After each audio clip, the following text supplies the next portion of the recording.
seconda corsia Serena Meneghello del Spera.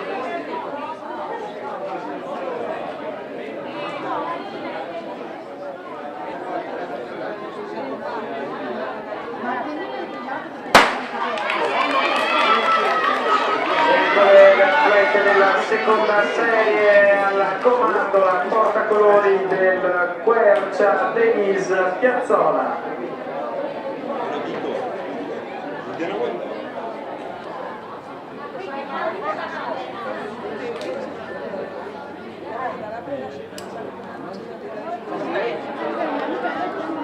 Sempre 50 metri. Ecco le atlete della terza serie al comando in prima corsia Elena Febrin del gruppo sportivo Spera.